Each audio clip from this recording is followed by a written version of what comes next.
اور میں نے اس کی کمپنی خوب انجوائے کی۔ ہم نے وینلاو سے ایمسٹرڈیم جانا تھا، لیکن ہم راستے میں جیترون کے مشہور سیاحتی قصبے میں رک گئے۔ یہ نیدرلینڈ کے شمال مشرق میں واقع ہے اور منی وینس کہلاتا ہے۔ یہ ڈچ زبان میں یہ کی آواز نکالتا ہے، لہٰذا یہ جیترون بولا جاتا ہے۔ آپ نے اسے یوٹیوب پر ضرور دیکھا ہوگا۔ یہ دنیا کی 10 بڑی ٹورزم وش لسٹ میں شامل ہے۔ اس کی کہانی 1203 عیسوی میں شروع ہوئی۔ اس علاقے میں اس زمانے میں پیٹ یعنی نباتاتی کوئلہ نکلتا تھا۔ تاجروں نے 13ویں صدی میں یہ کوئلہ نکالنا شروع کیا، جس کے بعد علاقے میں کائیاں بن گئیں۔ بارشیں ہوئی تو کائیاں پانی سے بھر گئی اور آہستہ آہستہ نہروں میں تبدیل ہونے لگیں۔ کوئلہ اس زمانے میں بھی مہنگا تھا، چنانچہ تاجروں نے علاقے میں گھر اور ریسٹ ہاؤس بنا لیے۔ ہوٹل، ریسٹورینٹ اور شراب خانے بھی بن گئے۔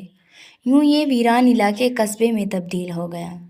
کوئلہ ختم ہوا تو لوگوں نے کائیوں میں رکا پانی نکالنے کے لیے ان کی دیواریں توڑ دیں اور یوں قصبے کے اندر درجنوں چھوٹی بڑی نہریں بن گئیں۔ اس زمانے میں کسی نے یہ نہیں سوچا ہوگا یہ نہریں 2 صدیوں میں دنیا کے ٹاپ ٹورزم منزل بن جائیں گی۔ بہرحال قصہ مختصر، جیترون نے کوئلے کی کانوں سے جنم لیا اور وقت کے ساتھ ساتھ جنت جیسا بن گیا۔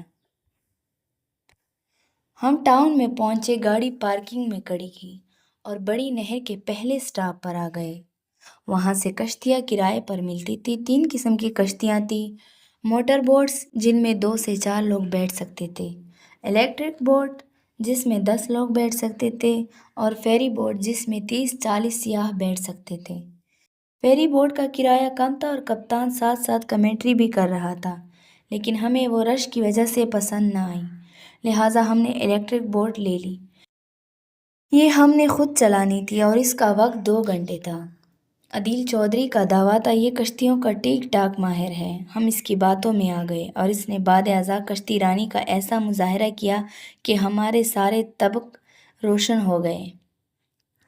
تاہم یہ آخر تک ڈٹے رہے اور کشتی چلانا بھی سیکھ گئے۔ ان کا ڈچ بیٹا بھی ساتھ تھا۔ یہ دونوں باپ بیٹا سارا راستہ اسٹیئرنگ کے لیے آپس میں لڑتے رہے اور ہم انہیں دیکھ دیکھ کر ہنستے رہے۔ جیترون میں نہروں کا جال ہے۔ یہ ایک دوسرے کے ساتھ جڑی ہوئی ہیں۔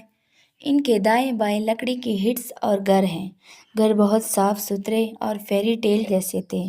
ہر گھر کے سامنے لان تھا اور اس میں پھول اگے ہوئے تھے۔ ایک سائڈ کے لوگ دوسری سائڈ پر آنے جانے کے لیے پل استعمال کرتے تھے اور یہ سارے پل لوگوں نے خود بنائے ہیں۔ نہریں کیونکہ زیادہ گہری اور چوڑی نہیں ہیں، چنانچہ آنے جانے میں کوئی دقت نہیں ہوتی۔ نہروں کے ساتھ ساتھ ہوٹلز، ریسٹورانٹ، بارز اور کافی شاپس ہیں۔ سیوینئر شاپس بھی ہیں اور ان میں ٹھیک ٹھاک رش بھی تھا۔ نہروں کے ساتھ واک اور سائیکل کے لیے ٹریکس تھے۔ لوگ ان پر واک کر رہے تھے اور سائیکل چلا رہے تھے۔ 10-15 میٹر بعد کوئی نہ کوئی پل آ جاتا تھا اور لوگ اس پر کھڑے ہو کر گزرتی کشتیوں کی طرف ہاتھ ہلاتے تھے۔ نہروں کی چوڑائی کم تھی اور کشتیاں زیادہ تھیں، لہٰذا یہ ایک دوسرے سے ٹکرا رہی تھی اور پھنس بھی جاتی تھی، جس کے بعد ٹریفک رواں کرنے کے لیے کشتیاں دائیں بائیں کی جاتی تھیں۔ قصبے میں چھوٹا سا میوزیم تھا جس میں گاؤں کی تاریخ، شروع کے گھر اور لوگوں کی طرز زندگی کے ثبوت اور تصویریں تھیں۔ گھر بہت خوبصورت اور اندر سے آرام دہ تھا۔ ہر گھر میں درخت اور بیلیں تھیں۔ چھٹیوں میں قصبے میں 2.5-3 لاکھ لوگ آ جاتے ہیں، جس کے بعد نہروں میں ٹریفک جام ہو جاتی ہے۔ شہر کی تمام نہریں، یہ انہیں اسٹریٹس کہتے ہیں، ایک بڑی جھیل میں کھلتی ہیں۔ ساری کشتیاں وہاں پہنچتی ہیں اور وہاں سے گھوم کر واپس مین اسٹریٹ میں آتی ہیں اور آخر میں پہلے سٹاپ پر پہنچ جاتی ہیں۔ یہ 2 گھنٹے کا ٹور ہے اور آپ یقین کریں وقت گزرنے کا احساس تک نہیں ہوتا۔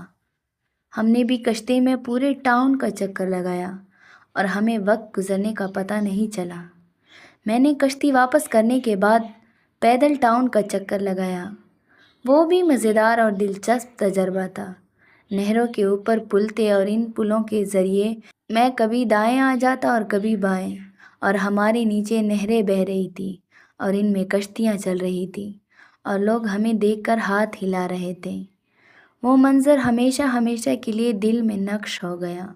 یہ ٹاؤن کوئی بڑی گیم نہیں، 700 سال پہلے لوگوں نے یہاں سے کوئلہ نکالا، کائیاں بن گئی، ان میں پانی بھر گیا، اور پھر لوگوں نے 3 سے 6 فٹ گہری نہریں کھود کر ان کائیوں کو آپس میں ملا دیا، اور یوں جیترون بن گیا، اور دنیا بھر کے سیاح آنے لگے۔